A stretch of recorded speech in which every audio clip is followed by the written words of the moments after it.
भी लग जाएगा। चल नमस्कार दोस्तों, तो आज का मेरा ब्लॉग तो है नहीं, वैसे पॉडकास्ट बना रहे हैं। मैं और मेरा फ्रेंड है, तो उसके साथ मैं पॉडकास्ट बनाऊंगा एक छोटा सा। आज अपना किस्सा सुनाएगा गांव के थोड़े से। तो ये मेरा फ्रेंड है, मेरा रूममेट है। इसके साथ जो है, इसका नाम नमन है और उत्तराखंड में रहता है। तो कुछ कल हम बातें कर रहे थे, तो मैंने सोचा हम ब्लॉग तो मैं बहुत कम कर दिया बनाना, तो हमने सोचा एक पॉडकास्ट बनाते हैं। एक हॉरर सा पॉडकास्ट है, इसके घर में कुछ हुआ है, तो गाँव में कुछ बातें हुई हैं, तो ये सुनाएगा आपको। तो भाई जी सबको मेरा नमस्कार। मैं आज की ये वीडियो जो बता रहा हूँ ये रियल घटना है, मेरे साथ गुजरी है रियल घटना। पहले मैं गांव की नहीं सुनाऊंगा, पहले मैं इधर की सुनाऊंगा। पहले मैं मोहाली नहीं, चंडीगढ़ डकोली की सुनाऊंगा, जिसको पता हो जो चंडीगढ़ में रह चुका है। डकोली में भाई ये किस्सा घटा था मेरे साथ। मैं वहाँ पर किसी कंपनी में था। डकोली वैसे भाई पड़ता है, डकोली वैसे पड़ता है, पंचकुला में पड़ता है। डकोली पंचकुला की तरफ पड़ता है, जीरकपुर रोड से आगे वहाँ पड़ता है डकोली। जो चंडीगढ़ में रहते हैं उनको पता होगा, शायद गए भी होंगे वहाँ पर। तो वहाँ की ये घटना है कि मैं वहाँ पर ऑफिस लाइन में जॉब करता था। तो उसमें क्या हुआ भाई कि जैसे कि अब हम 5-6 दोस्त थे, इकट्ठे रहते थे। तो कुछ अलग जगह चले गए जॉब छोड़ के, कुछ कहीं दूर चले गए। तो हम रह गए 3 या 4 बंदे रह गए। तो हमें ऐसा लग रहा था कि जैसे किराया ज़्यादा है, तो हमने कहा दूसरा रूम शिफ्ट कर लेते, दूसरे फ्लैट शिफ्ट कर लेते हम कहीं और। नया रूम ले लेना था हमने। तो हमने रूम ढूंढा कहीं और। डकोली रेलवे फाटक के पास में एक मंदिर है, और मंदिर देखना आप कभी जाना वहाँ डकोली की तरफ, अभी भी याद है। वहाँ पर रेलवे फाटक की तरफ एक गली जाती है अंदर को। वहाँ पर किसी का घर था, वो फ्लैट नहीं था, घर था, खाली पड़ा था। ऊपर वाले 2 फ्लोर थे, मतलब 3 मंजिल का मकान था। और तीसरा मंजिल और सेकंड मंजिल और थर्ड मंजिल पे किराएदार थे। मतलब जो मकान मालिक था वो रहता नहीं था वहाँ, वो कहीं और रहता था, बाहर रहता था। तो उसमें हमने ले लिया थर्ड फ्लोर में किराए पे। मकान मालिक अंदर नहीं आया, उसने बाहर से ब्रोकर से बात करा के और हमें चढ़वा दिया किराए पे। हम चले गए जी वहाँ। 3 बंदे थे, एक इधर पंजाब का था और एक दिल्ली का बंदा था और मैं एक उत्तराखंड से। 3 बंदे थे, एक ही ऑफिस में लगे थे जॉब करने के लिए। उसमें भाई क्या हुआ कि हमें तो पता नहीं था ऐसी ऐसी घटना है। मैं डायरेक्ट ही नहीं बताऊंगा, मैं धीरे धीरे करके बताऊंगा।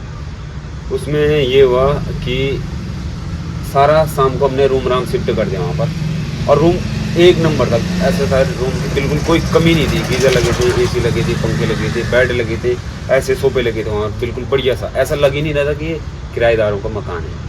घर की तरह था पूरा, घर की तरह एक नंबर था रूम। और 5-6 हज़ार में थे, ज़्यादा महंगा भी नहीं था वो रूम। और हमने कहा इतना सस्ता रूम कैसे मिल गया हमें। और उसमें ये हुआ कि 2 बंदे चले गए बाहर खाने खुने लेने के लिए, सब्जी लेने के लिए, कि सामान रात के लिए इकट्ठा करना। मैं बच गया वहाँ पर। और एक बेड था उनका, उसके बेड के नीचे मतलब सामान था उनका। उन्होंने हमें बता रखा था अंकल ने कि ये बेड कभी खोलना मत, इसके नीचे ताला नहीं लगा था। उन्होंने बोला कि हमारा सामान है, खोलना मत। हमने कहा ठीक है। फिर बेड था बड़ा सा, 3 बंदे आ जाते थे हम उसमें।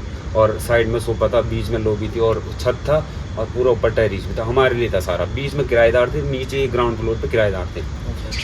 उसमें ये होता था कि जैसे कोई बीच वाला किराएदार जैसे बीच वाले रूम पे रहते ना, तो ऊपर हमें थर्ड फ्लोर पे सुनाई नहीं देता, चाहे बंदा रो रहा, बच्चे रो रहे, कुछ सुनाई नहीं देता।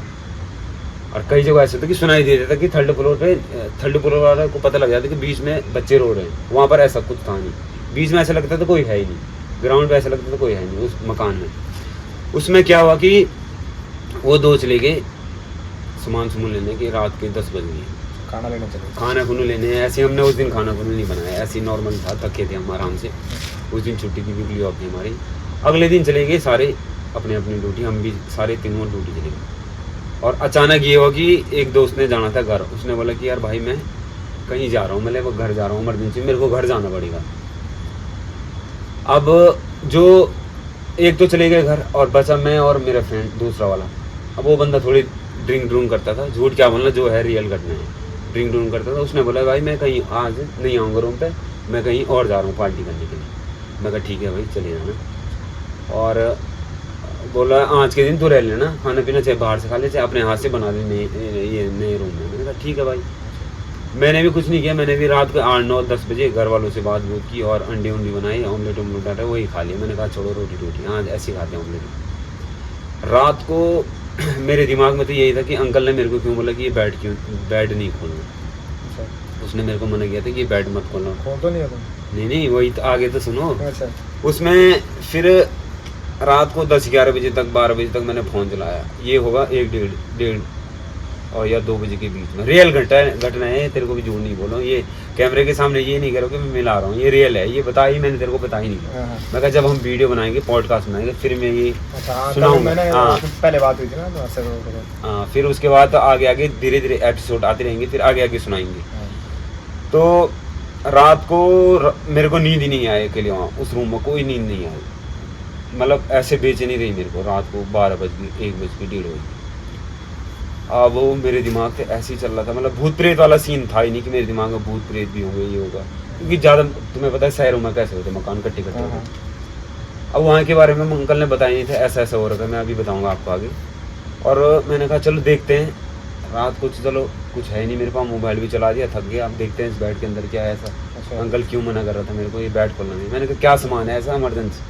तो उन्होंने बोला कि ये मत खोलना, ये तुम्हारा नहीं हमारा सामान। मैं चल रात को देखते हैं। मेरी नींद तो आई नहीं थी। मैंने वो बेड बूट खोल दिया, सारे बेड से कपड़े को उतार के। और बेड के अंदर हमारे सामान था ही नहीं, हमने अलमारी में रखा था। उसने क्योंकि मना किया था मकान मालिक ने। और मैंने वो बेड खोल दिया। बेड के अंदर से निकला तो तब तक वहाँ दुल्हन के कपड़े निकल रहे हैं। दुल्हन की जो भी XYZ जो भी दुल्हन की सामग्री है वो सारी दुल्हन की वहीं। अच्छा। और उसके बाद उसमें क्या हुआ भाई कि उसकी जो वो होती है एल्बम नहीं होती शादी की एल्बम, बड़ी सी एल्बम, इतनी बड़ी सी एल्बम। मैं कहा चल अब इंटरेस्ट बढ़ गया। मैंने कहा चल एल्बम भी देख लेता हूँ। अच्छा। मैंने तो देखे नहीं थे उनके बेटे। मैंने कहा चल देख लेते हैं बंदे की शादी कैसी होती पंजाब में, देख लेता हूँ एल्बम खोल के। भाई मैंने वो एल्बम देखी। मैंने कहा कौन है दुल्हन। फिर उन दोनों की, जिसकी शादी हुई थी लड़की और लड़के की, उन दोनों की ना एक पोस्टर लगी थी बाहर लॉबी में जाके। उन्होंने एक एल्बम बनाई थी, अपनी बड़ी सी पोस्टर लगा रखी थी बाहर उन्होंने। तो मैंने देखा कि ये है या ये वो बंदा वही है या वही है। मैंने देखा हाँ वही है। फिर मैंने देखा, बड़ा इंटरेस्ट आया, मैंने देखा। उसके बाद मैंने सारे देखा, दुल्हन के लहंगे लुंग A to Z वही थे, चूड़ी चाड़ी जो भी होते हैं पूरा रखा था सामान। पूरा। दूल्हे के नहीं थे, दुल्हन के सारे पड़े थे। अच्छा। सैंडल सुंडल एकदम फर्स्ट क्लास सारे वही पड़े थे। नया सामान था बिल्कुल ही। अच्छा। जो भी जैसे दुल्हन होती है ना, उसके जो होती शादी के सामग्री वो होता है सामान सारा वही पड़ा था। मैंने कहा यार दुल्हन यहाँ से ये अपना सामान क्यों नहीं लेगी। फिर मेरे दिमाग में जैसे मैंने वो चलो कर दिया। मैंने कहा चल छोड़ यार, एक दूसरे का सामान क्या उठाना है, लड़की का सामान है वैसे क्या छेड़ना है। मैंने बंद कर दिया भाई। उसके बाद माँ कसम खा रहा हूँ मैं, झूठ नहीं बोला मैं। ये कैमरे ये नहीं बोल कि ब्लॉग बना रहा हूँ या वीडियो पोस्ट कर रहा हूँ तो वो झूठ बोला। उसमें क्या हुआ कि मेरे को 2 या 2:15 बज गए वो देखते देखते, क्लोज करते करते। उसके बाद क्या हुआ, मैंने कहा चलो बाथरूम जाकर आता हूँ। बाथरूम के जस्ट बगल में एक रूम था, वहाँ भी ताला लगा था। वहाँ पर क्या हुआ, जैसे मैं बाहर को निकलता हूँ मेरे को एक साया जैसे मैं मतलब ये जैसे मैंने छत में जाना, यहाँ पर छत में जाना ऐसी सीढ़ी हुई। तो मैंने कहा चल छत में जाता हूँ, गर्मी का टाइम था। मैंने कहा चलो छत में टहल लेता हूँ, नींद तो आ नहीं रही थी। ट्रेनें गुजरती थी वहाँ से, डकोली के वहाँ पर एक मंदिर था, वहाँ से ट्रेनें गुजरती, साफ दिखाई देती थी मैं ट्रेनें। मैं कल छत में चले जाता हूँ, गाने गुने सुनता हूँ, टाइम पास करता हूँ। मैंने कहा हेडफोन में नहीं लगा तो ऐसे लगाता हूँ। थोड़ी डर भी लग रहा था मेरे को। और जैसे मैं सीढ़ी में गया मेरे को ऐसा लगा कि कोई मेरे बगल से जा रहा है। पहले तो जैसे ऐसे ऊपर को सीढ़ी जाती है, मैं भी चल रहा था। मैंने सोचा मेरे बगल से कोई लड़की जा रही एकदम से। मैंने कहा क्या पता साया होगा मेरा, जैसे हम बैठे तो अभी हमारी साया परछाई होगी। अब मैं ऐसे जा रहा हूँ, पर ये सीढ़ी है, मैं ऐसे निकल रहा हूँ, इधर से निकल रहा हूँ और इधर से मेरी साया तो मेरी इधर को आएगी ना, वो सीढ़ी से ऐसे चिपक चिपक के मेरे से जा डायरेक्ट, मतलब लेडीज थी वो, मतलब ऐसे डायरेक्ट जा रही। और मेरे को लग गया डर। और जैसे मैं लास्ट सीढ़ी में गया मेरे को धक्का पड़ेगा पीछे से। डर गया, ये क्या हो गया मेरे को, एकदम से किसी ने धक्का मार दिया मेरे को। और फिर तभी मतलब एकदम से मुझे लगा कि क्या पता मेरे सीढ़ी में जाते ही पैर फिसल गया होगा डायरेक्ट। तो चलो ठीक है। जैसे भी नीचे आ गया, नीचे आने की मेरी हिम्मत ही नहीं पड़ी भाई। नीचे आने की मेरी हिम्मत ही नहीं पड़ी। अच्छा। वो बज गया होगा 2:30 बजे। मैं जैसे फिर मैंने रूम में जाने की कोशिश की। मैंने कहा चलो रूम में जाता हूँ और 30-40 पे उठाता हूँ और बाहर नीचे रोड पे निकल जाता हूँ, कुछ खा लूँगा बाहर। भाई मैं नहीं जाता हूँ जब तक 4-5 बजे नहीं, जब तक रात खुलेगी नहीं। हाँ मैं बाहर ही रहूँगा। अब रात को मैं दोस्तों को कहाँ करता फ़ोन, एक तो ड्रिंक करने गया था, मैंने कहा इसको फ़ोन करूँगी, ये उठाएगा नहीं फ़ोन, दूरी तक कहीं गया था। अब घर वाला जो घर गया था उसको क्या करना था फ़ोन, घर वालों को 2 बजे कौन फ़ोन करेगा।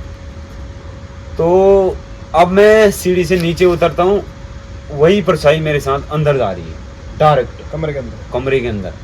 मतलब एक अब मैं नीचे को उतरता हूँ ना, ऐसे उतरता हूँ ना, हाँ, तो ये मेरी परछाई है और ये वो लड़की दुल्हन टाइप जैसी ऐसी जा रही है अंदर को, ऐसी टच हो गए, मतलब बगल में, हाँ, कुछ नहीं किया उसने, टच हो गए। और जैसी किचन बीच में था, वो मेरा रूम था और एक रूम पे लॉक लगा था। मतलब जैसे मैं रूम खोलता हूँ और किचन में पानी चल जाता है अपने आप ही? अपना आप ही, ऑटोमेटिक पानी चल जाता है किचन में। हाँ। किचन का तुम्हें पता है कि थर्ड फ्लोर हमारा है, हाँ। तो हमने छोटे गेट गुट तो खुले रहते हैं रात भर। तो गर्मियों का टाइम था और मैंने किचन, कभी ऐसे नींद में पानी पीना होता तो सीधे किचन में आ देते मैंने, आर किचन में लगा था। तो भाई एकदम से क्या हुआ, किचन का टूटी खुल गया। मैंने देखा नहीं है कि टूटी कैसे खोला, मैंने ये देखा कि पानी आ रहा नीचे, जैसे नलके से पानी आता वैसे ठक ठक ठक ठक ठक पानी बह गया। फिर मैंने कहा, फिर मेरे को तो और डर लग गई कि भाई ये हो क्या रहा मेरे साथ आज। और फर्स्ट दिन था मेरा उस रूम में, पहले ही बार? अच्छा, पहले दिन ही हुआ है? पहले ही दिन हुआ, फर्स्ट दिन था हमारा उस रूम पे। अच्छा। और बाकी तो चले गए थे अपने घर, मैं अकेले था। हाँ, मेरे को पड़ गया डर का खौफ पड़ गया मेरे को कि भाई कोई ना कोई तो यहाँ है, मैंने गलत कर दिया, इनका सामान थी, कुछ ना कुछ गड़बड़ हो रखा है यहाँ। हाँ। नहीं तो कौन अपना लेडी लहंगा छोड़ेगी यहाँ, चूड़ा कौन छोड़ेगी। और ये घर में इतना सामान है कि आप सोच नहीं सकते, जैसे कोई अच्छे इंसान रहते तो उनकी हर चीज़ रहती है वहाँ पर, तो वो चीज़ किराएदारों को कैसे देगा कोई? हाँ। कोई अपना सोफा बेड आर मशीन सारा कैसे छोड़ेगा? मेरे को डर लग गई। जैसे तैसे मैंने अंदर गया मैं, और मैंने 50-60 रुपये उठाए वहाँ से, और वहाँ से मैं नीचे आया, जैसे तैसे हब्बड़ तब्बड़ में आया मैं नीचे। फिर जब सुबह 4-5 बजे मैं भारी रहा। फिर अगले दिन वो तो आए नहीं थे, दूसरा दोस्त आया, फिर 10-11 बजे मैं ऑफिस गया नहीं। और फिर मैंने बीच वालों को पूछा, बूढ़े भाड़े रहते थे, उनके बच्चे बुच्चे रहते थे, बहू रहते थे। मैंने उनको पूछा कि अंकल ऊपर वाले फ्लोर में कुछ दिक्कत है कि मेरे को रात को ऐसा हुआ। पहले तो उन्होंने बताया नहीं मेरे को बात क्या हुई। फिर बोला हो जाता है कभी कभी ऐसा। उनको पूरी बात क्लियर पता थी, क्योंकि वो भी किराएदार थे, सस्ते में रह रहे थे, पहले थे। और जो थर्ड वाले थे ग्राउंड फ्लोर, उनको भी मैंने पूछा कि अंकल मेरे साथ रात को ऐसा हुआ, मैं चल रहा था, मेरे साथ कोई लेडी चल रही थी रात को, और मैं सोया नहीं, मैं रात को गेट खोल के बाहर चले गया, मैं बाहर रात 4-5 बजे 6 बजे तक, जब तक रात खुलती नहीं है।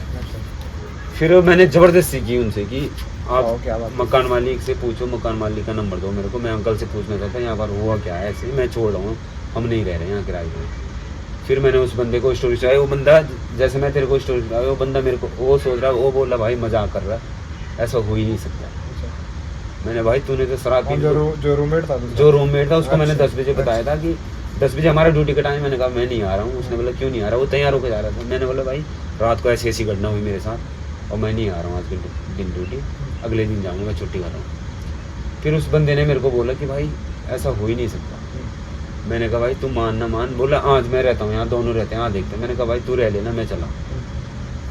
मैंने कहा उसको बोला मैंने कि तू रह लेना, मैं चला। फिर उसने बोला एक बार अंकल से बात करते हैं, देखते हैं, अंकल को बुलाते हैं, आज यहीं रह लेते हैं, शाम को रूम पे नहीं रहेंगे, 4-5 बजे अंकल से बात करके निकल जाएंगे यहाँ से, कहीं दूसरी जगह ढूंढते रूम। तो मैंने अंकल को फ़ोन किया, वो भी आ गए थे, वो तो चले गए थे ड्यूटी, दिन में मैं ऐसे ही था। शाम को अंकल आया 6-7 बजे के टाइम, अंधेरे में आया अंकल, और वो सीधे ऊपर ही आया सीधे। मैंने बोला अंकल ऐसी बात हुई, घटना घटी मेरे साथ, क्या हो रखा है यहाँ? आपने बोला था बेड नहीं खोलना, और मैंने रात को नींद नहीं आ रही थी, मैंने ये बेड ही खोल दिया। यहाँ बेचैनी जैसी होती है, पता नहीं क्या है यहाँ पर। रात को मैं ऊपर गया तो मेरे साथ ऐसे चिपक एक लेडी जा रही, भले उसने नुकसान नहीं किया मेरा। और उसके बाद मैं जैसे नीचे रूम की तरफ आ रहा था, पैसे कुछ लेने के लिए बाहर जा रहा था कि रूम पे नहीं रहूँगा, आज बाहर ही रहूँगा रात भर। वैसे ही ठक से एकदम से किचन में नल का चल गया, पानी खुल गया। फिर मैंने बोला अंकल बात एक्चुअली बताओ, जो हुई है वो बताओ, उसका भी कोई इलाज करेंगे या किसी को बताएंगे, या आपसे नहीं हो रहा तो हम बताएंगे किसी को, बाबा बूबों को बुला के करते हैं ठीक।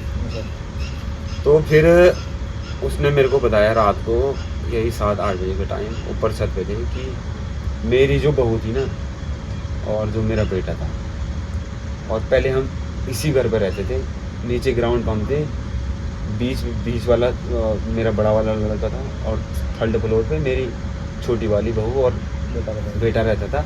और उनकी मतलब भी ज़्यादा नहीं, 6 महीने की घटना थी उस टाइम से, 2018 की बात है।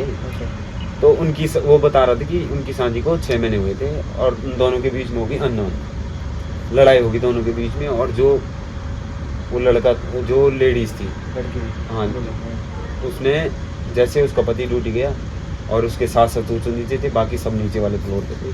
तो उस लेडीज ने वहाँ पर पंखे पर फांसी खा ली, जिस कमरे में तू रहेगा। जिस कमरे में हम रह रहे थे। अच्छा। तो वो बोले, अंकल ने बोला कि उस कमरे पे ये मेरी बहू ने यहाँ पर फांसी खा ली थी, पता नहीं क्या अनबन हुई दोनों में। और 6 महीने में शादी पूरी भी नहीं हुई थी, 1 साल भी नहीं होता, 6 महीने के अंदर उसकी डेथ हो गई। अच्छा। और तब से जब भी यहाँ पर किराएदार आए इस रूम पे, तब भी यहाँ पर किराएदार 1 या 2-3 दिन से ज़्यादा टिके नहीं है। फिर मैंने बोला भाई हम भी नहीं टिकते हैं। फिर अंकल ने बोला कि, मैंने बोला आप अगर आप ठीक है, आपने ये कमरा किराए पे दे रहे हैं, अगर कल को पूजा पाठ करा लो कुछ। हाँ मैंने ये बोला कि अगर आपको पता है कि हमारी लड़की यहाँ डेथ हो रही है, उसकी आत्मा यहाँ भटक रही है, वो मांग रही है कि मेरे को मुक्ति दिलाओ, तो कुछ पूजा पाठ कर लो या कुछ भी कर लो, बाबा बोलो को उसकी मुक्ति करवाओ। बोला की तो हमने, फिर उसके बाद हमने यहाँ से घर ही शिफ्ट, मतलब कहीं और जगह घर बना दिया। तो मैंने कहा चलो ठीक है, आपने घर शिफ्ट कर दिया। हाँ। तो कल को जो किराएदार आ रहे हैं वो तो परेशान होगा ना भाई, कल को अगला बंदा आ रहा, कभी कोई गिर गई। तो उस अंकल ने मेरे को ये बोला, जो लास्ट करता हूँ मैं कहानी का एंड, उसने मेरे को ये बोला कि मेरे को ये बात पहले से पता थी, पर मैंने सोचा कि कहीं हमारे मकान मतलब हमेशा ज़िंदगी भर ऐसी ख़राब ना हो जाए। मैंने किसी को नहीं बताई, आपकी आंटी को पता है, मेरे को पता है और मेरे बेटों को पता है, और हम दूसरी जगह शिफ्ट हो गए, हमने किराए पे रखा है। तो उसने मैंने उनको बोला कि ये रियलिटी है। बोला हाँ रियलिटी है, तेरे साथ हुआ है कि या तेरे किराए कम थे या तेरे साथ हुआ है। मैं कहा ऐसे हुआ।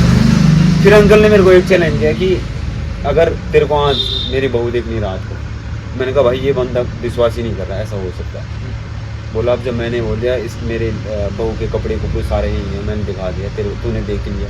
बोला अगर 7 या 8 बजे का टाइम अगर तुम्हें विश्वास नहीं आ रहा तो मैं रात को अपनी बहू से बात करूँगा। यहाँ जो दूसरा रूम में मैंने लॉक मार का ताला मार रखा है, उसी रूम को मैं खोलूँगा, देखना मेरी बहू देखना अंदर से बाथरूम से बात करेगी मेरे से। और कुछ नुकसान आज तक मतलब उसकी बहू ने किसी को नुकसान नहीं पहुँचा, इसलिए वो बोला कि ये कमरा हमने बंद ही रखा है। तो मैंने कहा जो उसका सामान तो उसी कमरे में रखते हैं।